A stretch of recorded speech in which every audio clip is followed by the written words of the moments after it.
자식에게 무시당했다는 말을 부모는 쉽게 입 밖으로 꺼내지 못한다.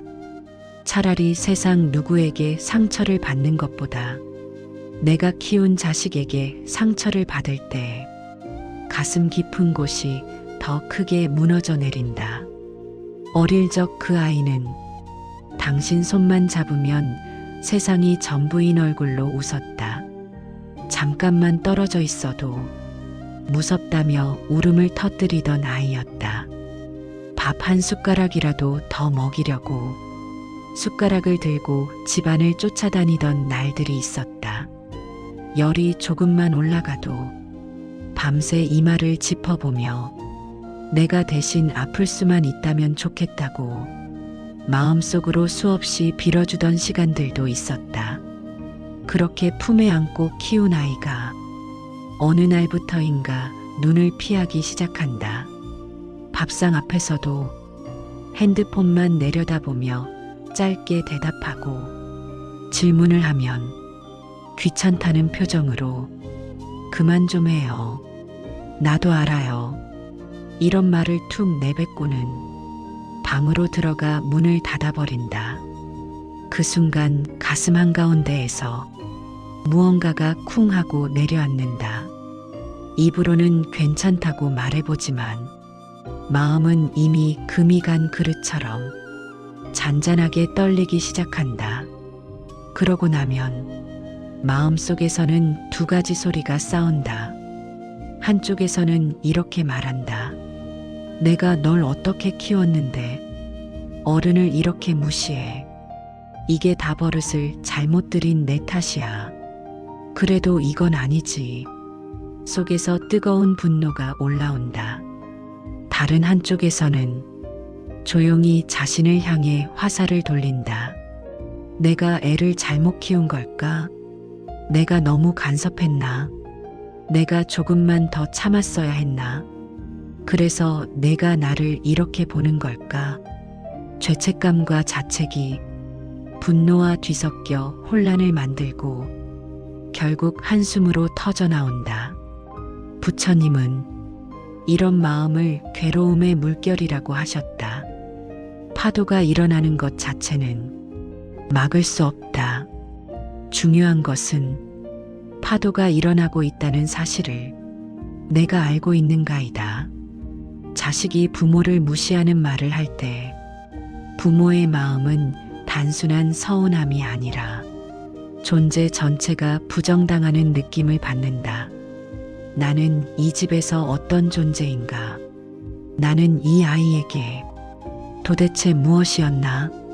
내가 쌓아온 세월이 한순간에 거부당한 것 같은 느낌. 그 무게가 가슴 깊은 곳에 내려앉는다. 부모는 세상 누구에게도 약한 모습 보이기 어려운 사람이다. 가족을 위해 강해야 한다고 배웠고 자식 앞에서는 버텨야 한다고 다짐하며 살아왔다. 그래서 실제로 상처를 받아도 그 사실을 인정하지 못하고 괜찮은 척, 아무렇지 않은 척 꾹꾹 눌러 담는다. 그러다 어느 날 자식의 한마디가 그동안 눌러 담았던 것들을 한 번에 터뜨려 버린다. 괜히 말했다. 그냥 입 다물고 있을 걸 그랬다. 후회하면서도 다음 날이 되면 또 걱정이 앞선다. 밥은 제대로 먹고 다니는지, 몸은 괜찮은지, 직장은 버틸만한지, 사는 게 너무 힘들진 않은지, 서운함과 걱정이 한 몸이 되어 부모의 마음을 붙잡고 놓아주지 않는다. 결국 부모의 마음 깊은 곳에는 단순하지만 무거운 두 가지 소망이 있다.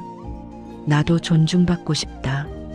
그리고 여전히 이 아이가 잘 되기를 바란다.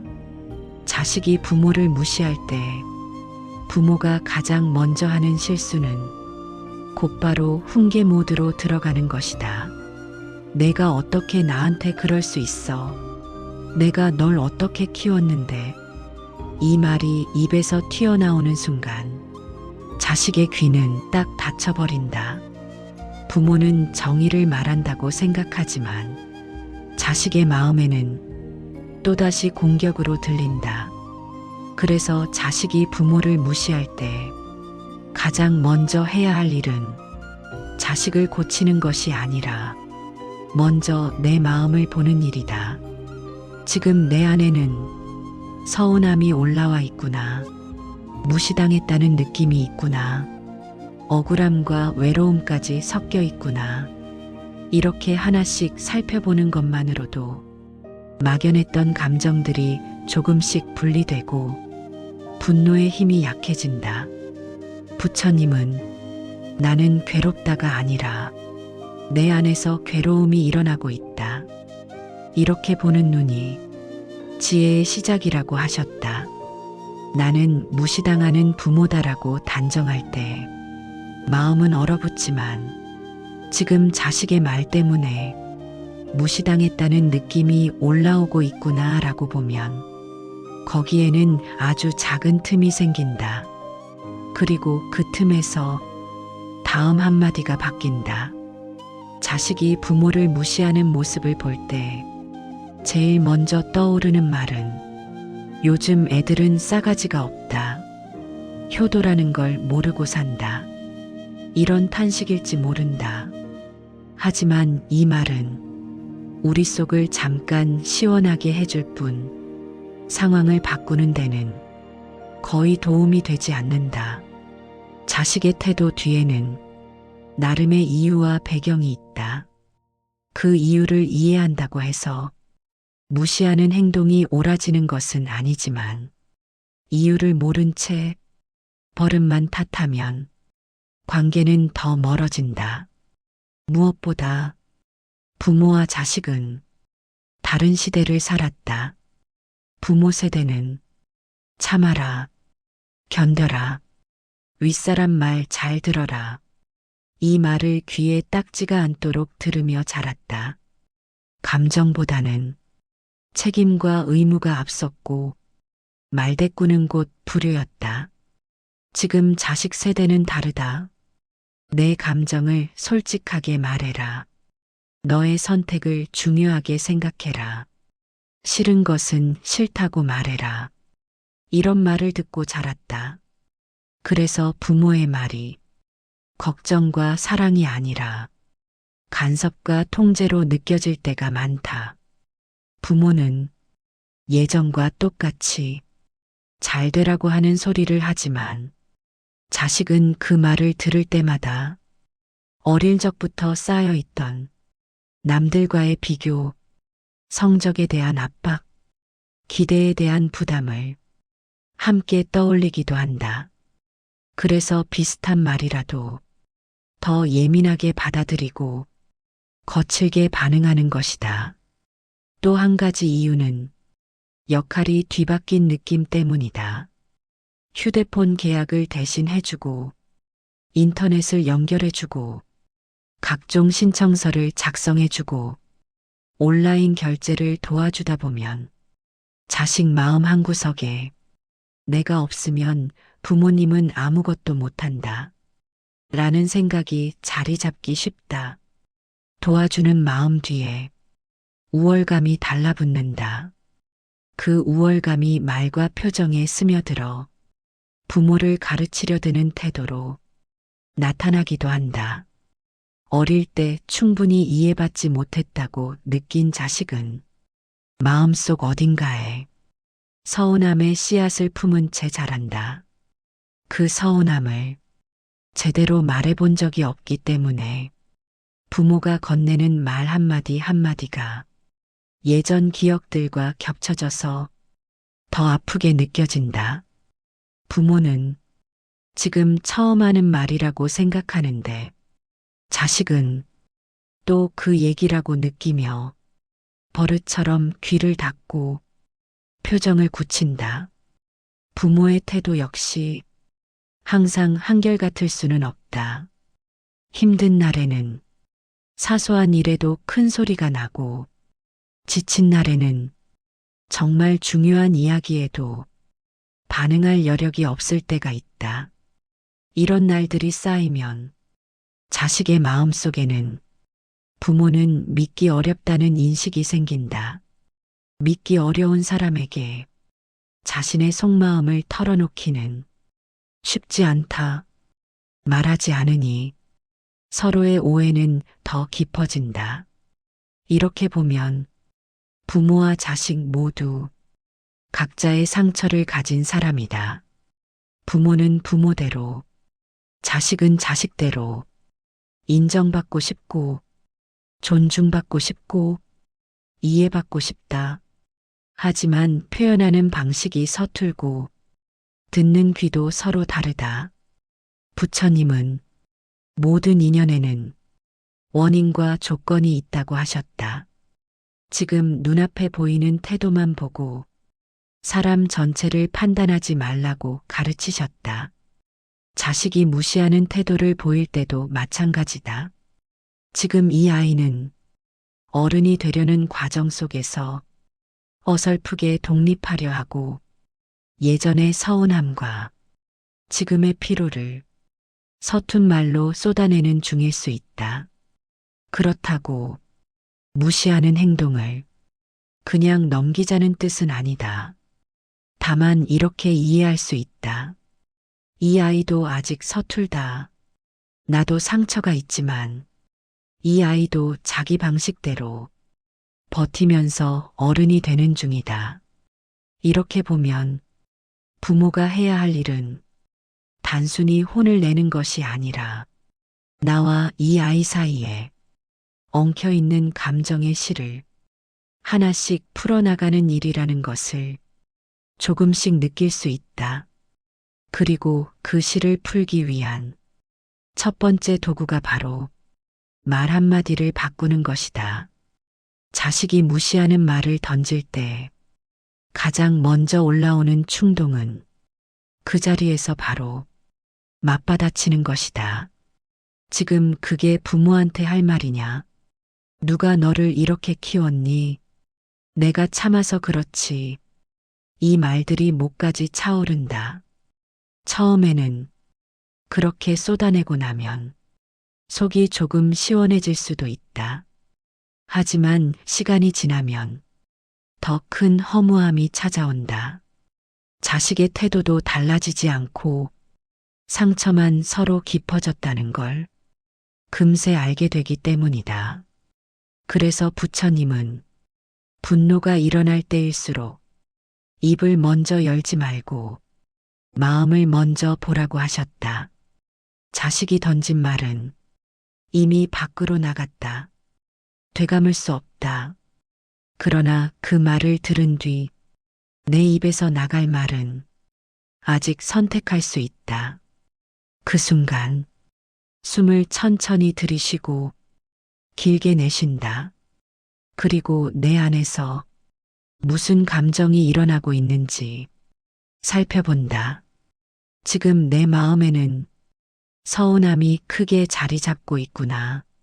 이렇게까지 무시당해야 하나 싶은 억울함도 있구나. 나를 필요로 하지 않는 것 같은 외로움도 섞여 있구나. 자식에게 상처받았다는 사실이 이제야 실감나서 눈물이 나려는구나. 이렇게 이름을 붙여보는 것만으로도 감정은 조금 정리가 된다. 막연한 분노가 아니라 구체적인 서운함과 억울함과 외로움으로 나뉘기 시작한다. 그 순간 내 입에서 나갈 말도 조금씩 달라진다. 부모가 자신에게 너무 엄격하면 그 엄격함은 다시 자식에게 향한다. 내가 다 잘못했지. 내가 못난 부모라 그렇지. 이렇게 모든 잘못을 자기 탓으로 돌리면 마음이 먼저 부서진다. 부처님은 모든 결과에는 여러 원인이 얽혀 있다고 하셨다. 자식의 태도 역시 부모의 말과 행동, 자식의 기질, 집안 분위기, 사는 시대와 환경까지 여러 조건이 합쳐져 만들어진다. 부모라서 내 몫의 책임은 분명하지만 모든 것을 나 혼자 짊어지려는 순간 내 마음은 더 깊이 상처받는다. 그래서 자식과 마주 앉기 전에 나 자신에게 이렇게 말해볼 수 있다. 나는 완벽한 부모는 아니었지만 이 아이를 위해 정말 많은 것을 해왔다. 그 사실까지 모두 부정하지는 않겠다. 상처 준 적도 있지만 지켜준 적도 많았다. 내가 후회되는 부분은 고치려 하되 내 존재 전체를 못난 부모라고 찍어 누르지는 않겠다. 이렇게 스스로를 조금 다독이고 나서야 자식에게 건넬 한마디가 진짜 힘을 얻는다. 감정이 폭발한 상태에서 내뱉은 말은 아무리 옳은 말이라도 상대의 가슴 속 깊이 들어가지 못한다. 그러나 조금 가라앉힌 마음에서 나온 말은 짧더라도 오래 남는다. 지금 우리가 준비하는 것은 화려한 명언이 아니다. 내 상처를 숨기지 않으면서도 자식과의 선을 분명히 그어줄 수 있는 짧고 단단한 한마디다. 자식이 부모를 무시하는 모습을 볼 때 많은 부모가 마음속으로 이렇게 묻는다. 도대체 뭐라고 말해야 이 아이의 태도가 달라질까? 어떤 말을 해야 싸움이 아니라 대화가 시작될까? 너무 길게 말하면 설교가 되어버리고 소리를 지르면 서로 상처만 남는다. 그래서 필요한 것은 짧지만 핵심이 담긴 한 문장이다. 상황이 터졌을 때 조용히 숨을 한번 고르고 이렇게 말해보는 것이다. 지금 내 말과 태도가 나에게는 많이 아프게 느껴진다. 나는 내가 내 자식이기 전에 한 사람으로서 서로를 존중하는 사이이고 싶다. 이 문장 속에는 몇 가지 중요한 힘이 들어있다. 우선, 너는 왜 그러냐가 아니라 나는 이렇게 느낀다로 시작한다. 상대를 공격하는 말이 아니라 내 마음을 전하는 말이다. 그래서 자식은 비난 대신 부모의 상처를 처음으로 마주하게 된다. 또 부모니까 존중해라가 아니라 한 사람으로서 서로를 존중하고 싶다라고 말한다. 부모라는 위치에만 기대지 않고 나 역시 인격을 가진 사람이라는 것을 조용히 알려준다. 이 말 속에는 너도 존중받아야 할 사람이다. 그러니 우리 둘 사이에는 서로를 낮추는 말은 두지 말자. 라는 메시지가 함께 담겨 있다. 말을 건넬 때 목소리가 중요하다. 화를 누르지 못한 채 소리치듯 말하면 이 문장도 또 하나의 공격이 된다. 담담하지만 흔들리지 않는 목소리로 눈을 피하지 않고 조용히 전하는 것이 좋다. 상황에 따라 이렇게 바꾸어 쓸 수도 있다. 방금 내가 한 말은 아버지 마음을 많이 아프게 한다. 우리 집에서는 서로를 무시하는 말은 하지 않았으면 좋겠다. 나는 내 인생을 내가 선택하길 바란다. 하지만 지금처럼 말로 사람을 깎아내리는 태도는 우리 사이를 망가뜨린다. 핵심은 같다. 나는 여전히 너를 아끼지만 그렇다고 해서 아무 말이나 다 들으며 나를 버리지는 않겠다는 선언이다. 자식은 처음에 버릇처럼 방어할 수도 있다. 그게 뭐 그렇게 심각해요. 다들 이렇게 말하는데요.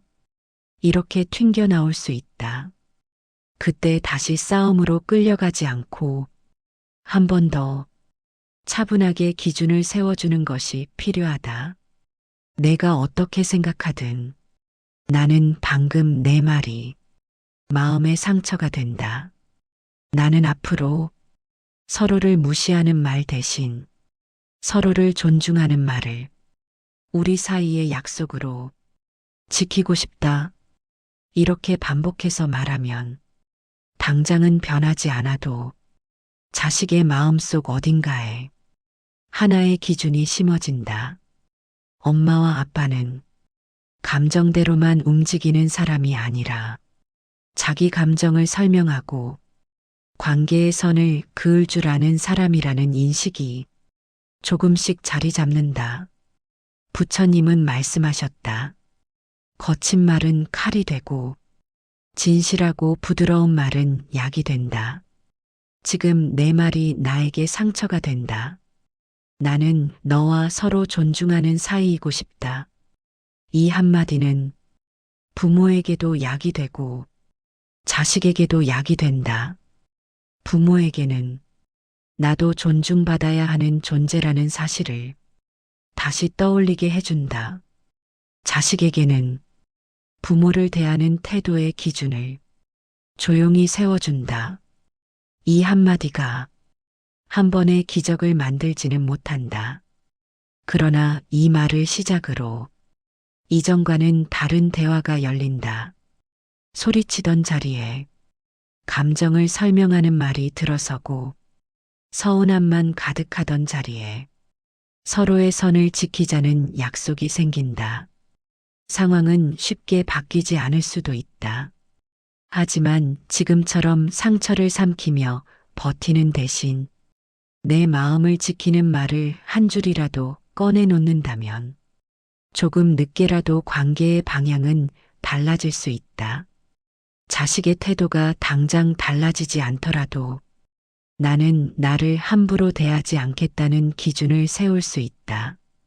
부모라는 이름 뒤에 숨지 않고 한 사람으로서 존중받고 싶다는 마음을 솔직히 말할 수 있다. 필요할 때마다 오늘 다짐한 그 한마디를 떠올려 보라. 그 말이 입술을 지나 가슴에까지 내려앉는 날, 당신은 이미 예전과는 다른 자리에서 자식과 마주 서게 될 것이다. 자식이 부모를 무시하는 말이나 태도를 보이는 순간은 예고하고 찾아오지 않는다. 마음의 준비를 할 틈도 없이 문장 한 줄이 칼처럼 날아와 가슴 한가운데를 먼저 베어버린다. 밥상 앞에서 괜찮냐고 안부를 묻는 말에 아, 그만 좀 말해요. 진짜 피곤하다고 했잖아요. 하는 말이 툭 튀어나올 때가 있다. 집안일을 부탁하는 말에 나 바쁜 거 안 보여요? 그런 건 좀 알아서 하세요. 라고 받아칠 때도 있다. 전화 한 통 겨우 걸었을 뿐인데 지금 회사인데 왜 자꾸 전화해요? 나도 내 삶이 있다니까요.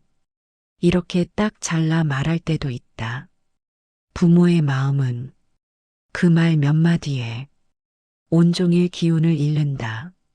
사실 그 순간 옛날의 나는 대부분 똑같은 방식으로 반응했다. 어디서 배운 버릇이냐?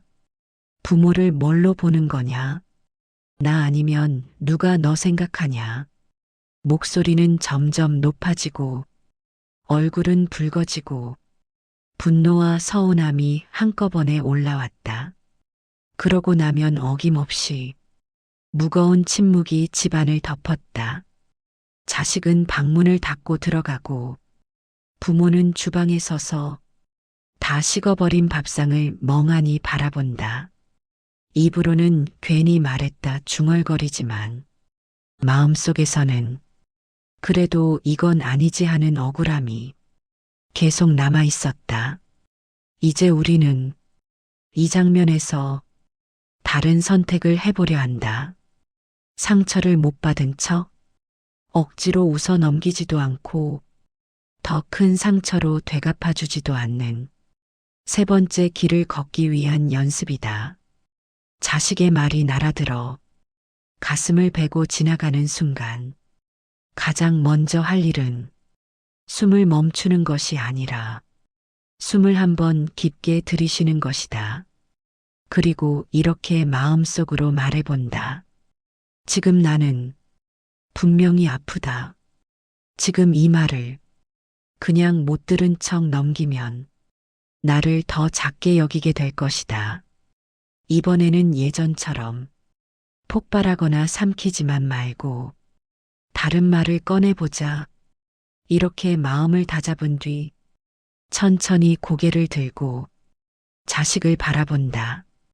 그리고 소리치지 않고 눈을 피하지 않으면서 조용하지만 또렷한 목소리로 이 한마디를 꺼낸다. 지금 내 말과 태도가 나에게는 많이 아프게 느껴진다. 나는 내가 내 자식이기 전에 서로를 존중하는 한 사람으로서 나를 대해주길 바란다. 이 말은 감정에 밀려나온 외침이 아니라 나를 지키기 위한 선언이다. 울먹이며 애원하는 말투가 아니라 내 마음을 있는 그대로 알려주는 말투로 천천히 꺼내야 한다. 아이의 반응은 처음부터 예쁘게 돌아오지 않는다. 그 정도 가지고 그래요. 난 그냥 말한 건데 왜 그래요? 버릇처럼 방어부터 할 수 있다. 혹은 알겠어요. 됐죠? 투명한 불만이 섞인 채 대답할 수도 있다. 그때 다시 예전처럼 말다툼으로 들어가면 우리가 어렵게 꺼낸 이 한마디는 금방 휘발되어 버린다. 그래서 한 번 더 화가 아닌 기준을 들려주어야 한다. 너는 가볍게 한 말일지 몰라도 나는 그 말이 많이 아프게 느껴진다. 우리 집에서는 서로를 무시하는 말 대신 서로를 존중하는 말을 쓰고 살았으면 좋겠다. 이 두 번째 문장은 더 나아가려는 것이 아니라 선을 그으려는 말이다. 나는 이 이상 나를 깎아내리는 말을 그냥 듣고만 있지는 않겠다는 조용한 경계다. 아이의 얼굴에 당장 반성이 가득 차오르지 않을 수도 있다. 어떤 날은 휴대폰으로 시선을 돌리며 귀찮다는 표정을 지을 수도 있다. 그러나 그 표정 뒤에 작은 파문이 일고 있다는 것을 우리는 안다. 처음 들어보는 종류의 말이기 때문이다. 부모가 울거나 소리치며 감정으로 밀어붙이는 대신 자신의 상처를 정확한 말로 설명하는 모습은 자식에게도 낯설다. 낯선 장면은 시간이 지나면서 양심을 건드리게 된다. 여기서 중요한 것은 한번 말해보고 반응이 별로라고 포기하지 않는 것이다. 오늘은 저 말로 마무리했다면 며칠 뒤 비슷한 상황이 왔을 때 똑같은 흐름으로 다시 꺼내야 한다. 처음에는 어색하지만 몇 번 반복하다 보면 부모의 입에서도 이 말이 점점 자연스러워진다. 부모인 나 스스로가 이 기준을 진짜로 믿기 시작할 때 아이도 조금씩 태도를 바꾸게 된다. 이 한마디는 상황을 한 번에 바꾸는 주문이 아니다. 앞으로 나는 이렇게 나를 대하겠다는 내 마음의 기준이다. 그 기준을 가슴속에 세워놓고 살 때 자식이 어떤 말을 하든 내가 나를 바라보는 눈은 예전과 달라져 있다. 혼자 있는 밤, 문득 오늘의 장면들을 떠올려 본다. 예전 같았으면 폭발하고 난 뒤 후회와 자책으로 뒤척였을 것이다. 그러나 오늘은 비록 아이의 반응은 미지근했더라도 나는 나를 위해 한 줄의 말을 꺼냈다. 그것만으로도 오늘의 나는 어제의 나와는 조금 다르다. 같은 상처를 받았지만 같은 방식으로만 반응하지는 않겠다고 조용히 방향을 틀었기 때문이다. 이렇게 하루에 한 번, 그 한마디를 꺼내는 연습이 쌓이면 언젠가 당신의 입에서는 분노보다 먼저 이 말이 떠오를 것이다. 지금 내 말과 태도가 나에게는 많이 아프게 느껴진다. 나는 내가 내 자식이기 전에 서로를 존중하는 한 사람으로서 나를 대해주길 바란다. 그날이 오면 당신은 이미 예전과는 다른 자리에서 자식과 마주 서 있을 것이다. 마른 씨앗 같다. 좋은 씨앗을 뿌려도 물을 주지 않으면 싹이 나지 않는다. 반대로 조금 부족한 씨앗이라도 성실히 물을 주고 돌보면 생각보다 잘 자란다. 자식에게 던진 이 한마디도 그렇다. 나는 내가 내 자식이기 전에 서로를 존중하는 한 사람으로서 나를 대해주길 바란다. 라고 말해놓고 그 다음에도 예전처럼 자식의 삶을 완전히 통제하려 들면 그 말은 힘을 잃는다. 말과 행동이 서로 다른 방향으로 가기 시작하면 자식은 금세 눈치챈다. 겉으로는 존중을 말하면서 실제로는 내가 하는 선택마다 모두 간섭하는구나. 결국 똑같구나. 이렇게 느끼게 된다.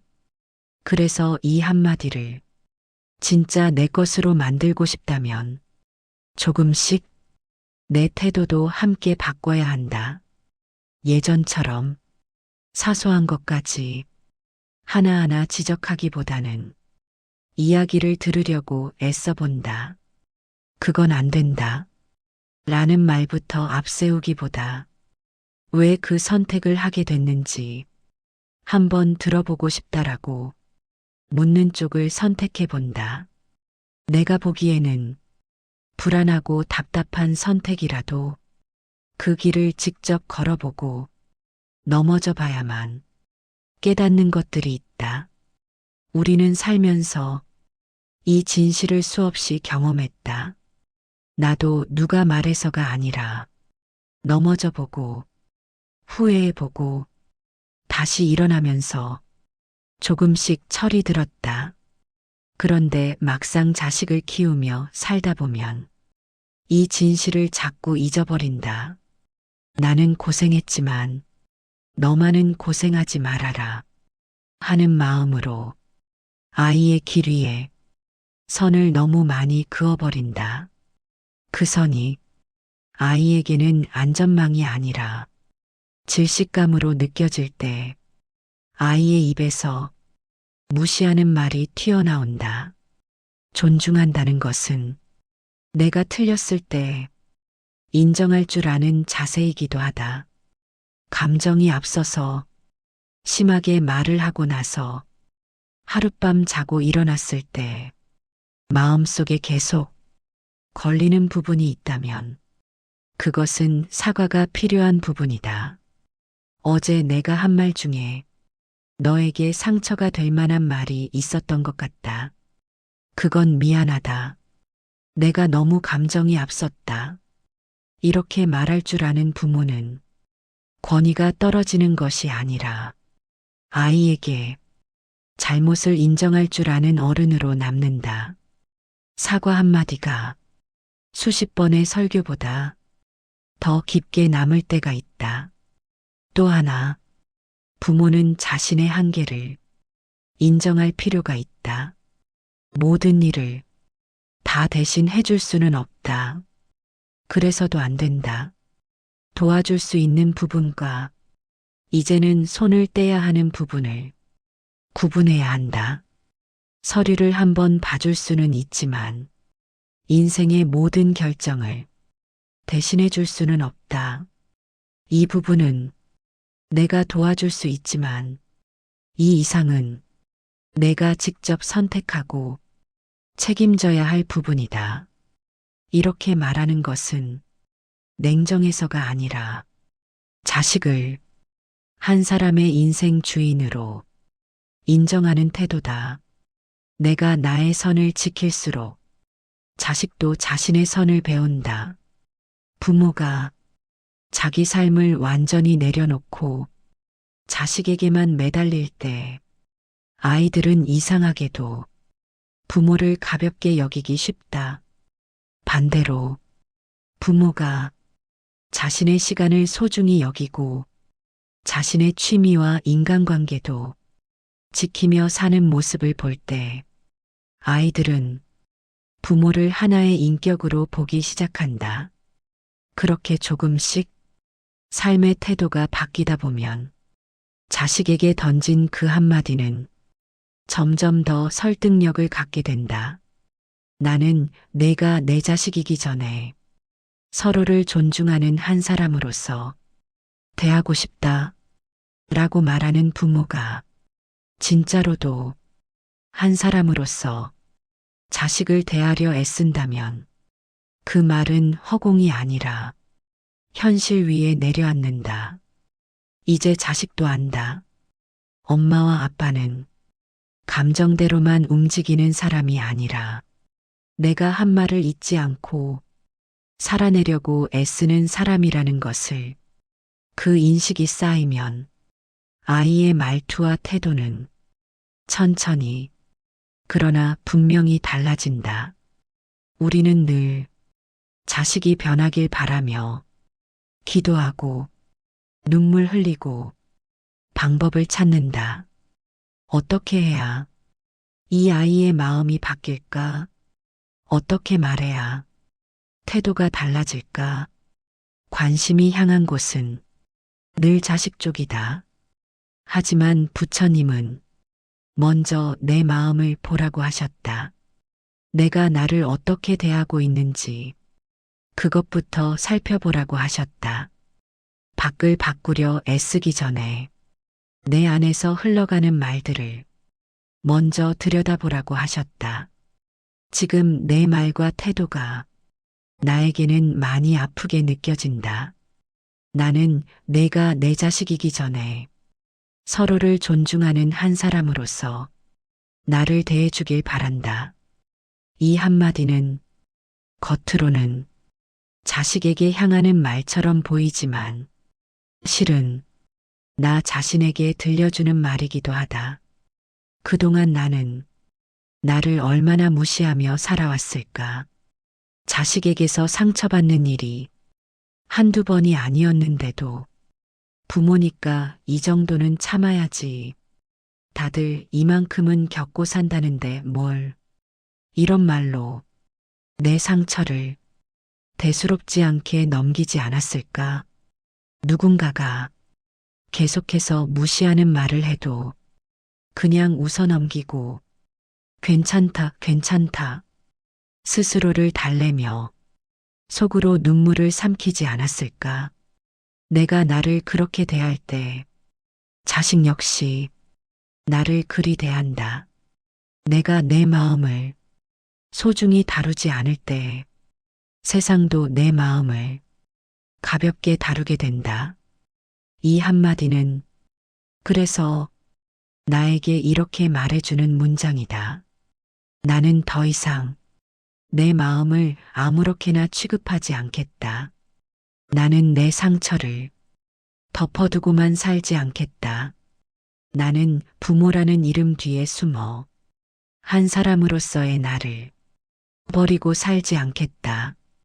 자식을 향한 사랑이 진짜 깊을수록 우리는 자주 나를 뒤로 미룬다. 먹고 싶은 것을 참아가며 입에 넣어주고 입고 싶은 옷을 참아가며 아이의 옷을 먼저 산다.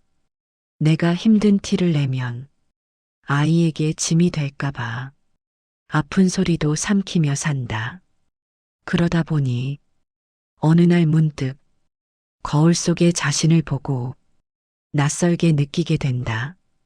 저 사람은 누구의 엄마, 누구의 아빠 말고 무엇을 좋아하고 무엇을 원하며 어떤 삶을 꿈꾸는 사람일까? 답을 쉽게 떠올리지 못하는 자신을 볼 때 왠지 모르게 서글퍼진다. 자식이 무시하는 말 한마디가 더 크게 아프게 느껴지는 이유도 사실 여기에 있다. 나는 이 아이를 위해 이렇게까지 많은 것을 포기했는데 그렇게 포기한 나를 이 아이도 당연한 것으로 여기는 것만 같아서 서럽고 억울한 것이다. 그러나 여기서 한 걸음 더 나아갈 수 있다. 그렇다면 지금부터라도 나는 나를 어떻게 대할 것인가? 이 질문을 처음부터 다시 써보는 것이다.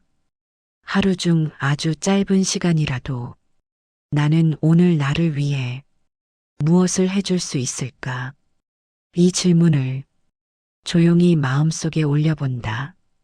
따뜻한 차 한 잔을 천천히 음미하며 마시는 일일 수도 있고, 잠들기 전에 스스로에게 오늘도 잘 버텼다 라고 말해주는 시간일 수도 있다. 누군가 나를 이해해 주기를 기다리기보다 내가 나를 이해해 주는 사람이 되어보는 것. 이것이 자기자비의 시작이다. 부처님은 남을 사랑하려면 먼저 자기 자신에게 자비로운 마음을 내야 한다고 하셨다. 나에게도 단 한 번쯤은 따뜻한 편이 되어줄 수 있는 사람. 그 사람이 바로 나 자신이어야 한다고 하셨다. 지금 내 말과 태도가 나에게는 많이 아프게 느껴진다. 이 말은 자식에게만이 아니라 오랫동안 상처를 참아온 내 마음에게도 들려줄 말이다. 이제야 인정하는 것이다. 나는 상처받았다. 나는 아팠다. 나는 아무렇지 않은 척 버텼지만 사실 수없이 울고 싶었다. 이 사실을 인정하는 순간 마음속에 꽁꽁 묶여있던 매듭 하나가 풀린다. 그리고 비로소 이 다음 문장이 조용히 따라 나온다. 나는 내가 내 자식이기 전에 서로를 존중하는 한 사람으로서 대하고 싶다. 이제 나는 내가 나를 존중하는 만큼만 상대에게도 그 기준을 요구할 것이다. 그것은 이기심이 아니라 나를 함부로 버리지 않겠다는 조용한 약속이다. 부모와 자식의 인연은 짧게 끝나는 이야기가 아니다. 아이가 태어나던 그날, 작은 손가락을 꼭 쥐고 잘 왔다 속삭이던 순간부터 첫걸음을 떼던 날, 입학식, 졸업식, 군대 보내던 날, 첫 월급 받았다고 작은 선물 하나 들고 왔던 날까지 셀 수 없이 많은 장면이 당신 마음속에 사진처럼 남아있다. 그 사진들 사이사이에는 말하지 못한 눈물도, 참아낸 한숨도, 혼자 감당해야 했던 걱정들도 숨어 있다. 그런데 세월이 흐를수록 기억 속 따뜻했던 장면들보다 요즘 자식에게서 듣는 서운한 말들이 더 크게 마음을 차지할 때가 있다. 나도 내 삶 살라고요. 왜 이렇게 집착해요? 부모니까 당연한 거 아니에요. 이런 말들을 들을 때마다 지금까지의 세월이 한꺼번에 부정당하는 것 같아 가슴이 쿡쿡 쑤신다. 누군가에게 털어놓고 싶지만 왠지 부모가 자식 이야기로 서운함을 말하는 것이 죄를 짓는 것처럼 느껴져 입을 다물어 버린다. 그래서 더 외롭다. 누구도 모르는 줄 알지만 당신의 마음은 알고 있다. 수십 년 동안 부모라는 이름 하나로 얼마나 애쓰며 살아왔는지 이 긴 여정 속에서 당신이 잊지 않았으면 하는 한 문장이 있다. 나는 자식을 사랑했지만 이제는 나 자신도 사랑하며 살겠다. 이 문장은 자식을 덜 사랑하겠다는 선언이 아니라 사랑의 방향을 조금 넓히겠다는 다짐이다. 자식에게만 쏟아붓던 마음을 이제는 나에게도 조금 나누어 주겠다는 약속이다. 자식이 무시하는 말을 던질 때 그 상처를 안고 이제 이렇게 말해보자. 지금 내 말과 태도가 나에게는 많이 아프게 느껴진다. 나는 내가 내 자식이기 전에 서로를 존중하는 한 사람으로서 나를 대해주길 바란다. 이 한마디는 자식을 혼내기 위한 말이 아니다. 내 안에 나에게 이제는 너를 버리지 않겠다고 들려주는 문장이다. 이 말을 지키는 순간 나는 나를 더 이상 하찮은 존재로 취급하지 않을 것이다. 누군가의 기분에 따라 가치가 흔들리는 사람이 아니라 그 자체로 존중받아야 할 한 사람이라는 사실을 스스로에게 확인시켜 줄 것이다. 자식의 태도는 당장 바뀌지 않을 수 있다. 한번 들은 말로 사람이 쉽게 변하지는 않는다. 하지만 오늘 이 말을 꺼내든 당신은 이미 예전과 다른 길 위에 서 있다.